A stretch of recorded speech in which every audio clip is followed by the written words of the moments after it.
nakalaman ng kamote, tumubo. Ayan, kasi hindi namin nakain, hindi nalaga. So itatanim natin dito. Ayan, kut-kut-kut lang tayo dito sa lupa at ibabaon. Ayan, tapos mamaya diligan natin. Marami yan eh, namatay na, bulok na. Sana mabuhay kahit yung dalawa. Ito yung isa patay na talaga. Sana yung ito mabuhay pa. Pero kahit naman yung dalawang ito ay pag mabuhay naman, dadami naman yan. Wala na ba? Tanim natin. May pakita ko sa inyo yung ating mga tumubong tanim dito sa vegetable garden namin. Hello! Ayan, nandito tayo sa aming vegetable garden. Ayan. So hindi pa naman masyadong marami yung aming tanim. Mag-ano tayo, mag-tutor sa aming vegetable garden. Charing. Ayan. So yan na yung tinanim natin. Yung nasa video kanina, ito na. Tumubo na siya. Yan yung kalabasa. Yan yung ating kalabasa. Marami lang langaw. Yung ating ampalaya. So marami akong tinanim na kalabasa para kung ilan yung mabuhay, edi mabuhay. So yung ito, ewan ko kung ano yan. Basta lahat na ng mga buto na inaipon ko ay nilagay ko dito sa paso na may lupa. So pag mabuhay, malalaman natin pag magbunga na kung ano yung mga tumubo. So kasi minsan may mga nagbibigay sa amin ng mga buto-buto galing sa ibang bahay, sa mga kaibigan ko. So ayan yung ating kangkong payat, hindi pa tumataba. So siguro dagdagan natin yung lupa. May lupa na kami doon. So ito yung ating upo. Ayan, laki na. Ayan, gagapang yan. Ayan. Ayan. So punta tayo dito sa aming sili. Dahil mahilig kami sa manghang, kaya nagtanim na rin kami ng sili. Ayan siya. Kaya lang, tawag dito, payat din. Siguro kailangan din magdagdag dyan ng lupa. Kasi parang mabuhangin yung lupa dito. So pangit. Hindi mataba yung lupa. Kaya yung mga tanim, katulad ko, ang papayat. So mabubuhay lang, okay na yan. Dahil bumibili naman kami ng lupa para ilagay. So ayan yung ating basil. Ayan o. Yung basil talaga madali lang mabuhay. So ganyan nakataba. O, ang dami na. Kasi mahilig kami gumawa ng pesto pasta. Yung green pesto. So kasama nito pag magluto, ang tawag dun, yung parang nuts. And then ito, tsaka olive oil at garlic. So yan yung yan yung ingredients sa aming pag gumagawa kami ng green pesto pasta. Ayan. Ito naman yung mint. Ayan. So tumubo na rin siya. So yung dyan, buto.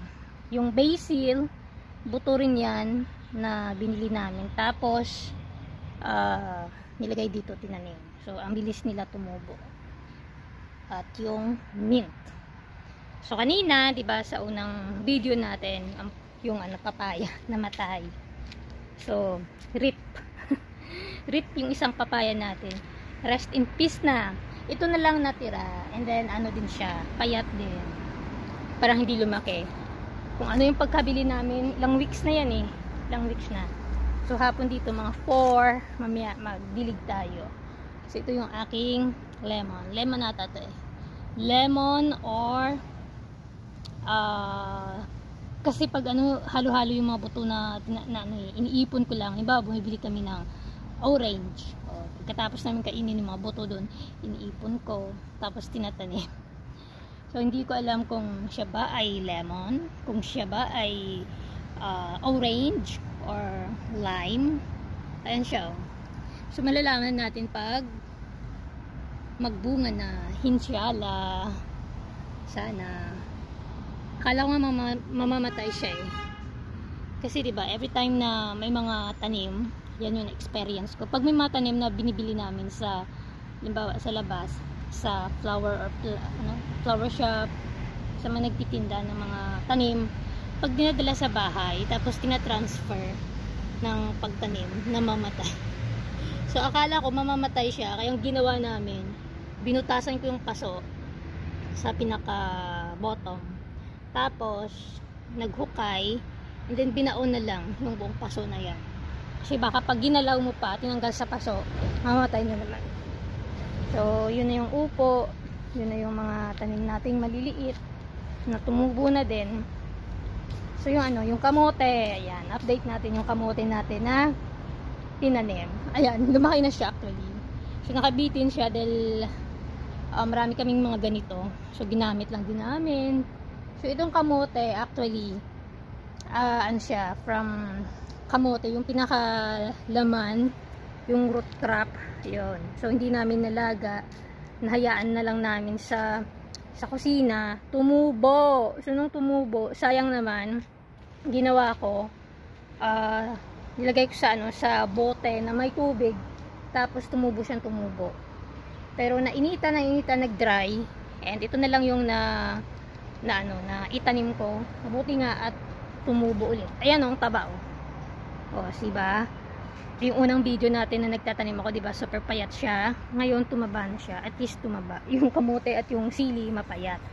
Akala ko itong gitna lang ang tutubo. Akala ko ito mamamatay na. Pero yung patay na, ayan, merong umusbong na maliit dyan na na dahon. So ayan, meron pang mint. Ayan. So yung mint kasi nakaka-survive siya. Actually minsan akala mo patay na dahil nagda-dry na yung stem o yung mga maliliit niyang tawag dito sanga-sanga, pero nabubuhay siya.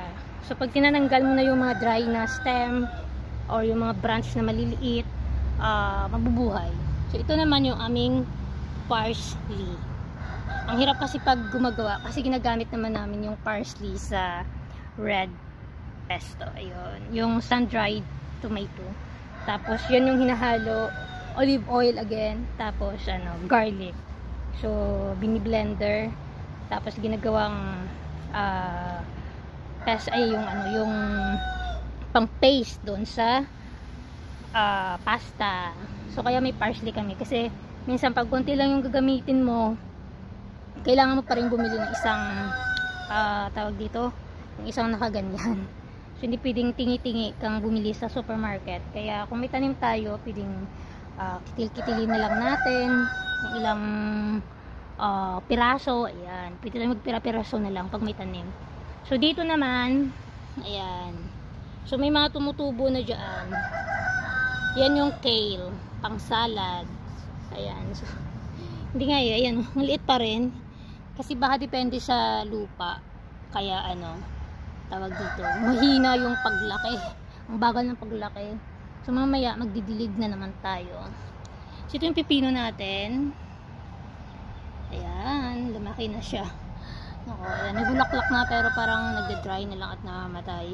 Siguro dahil talagang mahina yung lupa dito talaga, hindi siya ganun ka fertile. Hindi sa Pilipinas na tumutubo lang saan yung mga buto-buto at mga tanim. Ayan. So yan yung okra namin. Actually may bunga na siya. Ayan. So yan yung okra natin. May bunga na siya. Pero sabi ni Lula, hayaan na muna yung first bunga. Huwag mo nang daw kunin. Hayaan na lang. Maingay yung manok. Time it. Next time na kayo. Ipa-vlog ko din kayo next time. Ayan. Mabansot din. So yan yung talong. Yan yung talong natin. At yung ating kamatis. Yan. So yung mga kamatis. So doong parte, doon ko itatanim yung kalabasa pag lumaki-laki na. So yan yung ano to carrots. Ayan carrots yan. Yan yung kale na hindi pa lumalaki. So ginawa namin ganyan. So may net siya kasi may ibon. Pinapasok kasi ng ibon So buksan natin dahil magdidilig tayo maya maya. So So dito, wala na. Hindi na tumubo yung repolyo. May tinanim kaming repolyo dyan, pero hindi daw season. Ayun o, may cabbage na pangalan. Kaya lang, hindi na tumubo. Tsaka yung strawberry, pero siguro talaga hindi siya tutubo. So yan yung ating taniman ng vegetable. Ayan. Sana tumubo at hindi na mamamatay. Kasi minsan akala mo okay na. Tapos mamamatay lang pala. Tapos tayo mag-delay. Hindi mahirap pag lagpas na ng alas 4. Pag 5 na talaga, 5:30, ang dilim na dito. So actually hindi pa ito 5:30. No oras pa lang ba? Wala pa tong 5:30 actually. Dilim na. Kaya gumamit na ako ng solar light. Solar light. Para makita tayo. Ayan. So dito si Paxley, isang OFW dito sa bansa ng Bahrain. Ayan. Laging sinasabi, magdasal lagi, mag-ingat ang lahat. And ito yung ating mga pinagkaabalahan at mahalaga na mayroon tayong yung hobby natin para hindi tayo ma-stress. Ayan, iwas stress. Ito yung aking stress reliever, yung pagtatanim-tanim. So kahit di tayo lumalabas dito, ay solve na yung aking araw. So maraming salamat sa inyong suporta at sa mga kapwa nating OFW. Magdasal kayo ha, ingat lagi. God bless everyone and loves. See you in my next video. Dilim na talaga.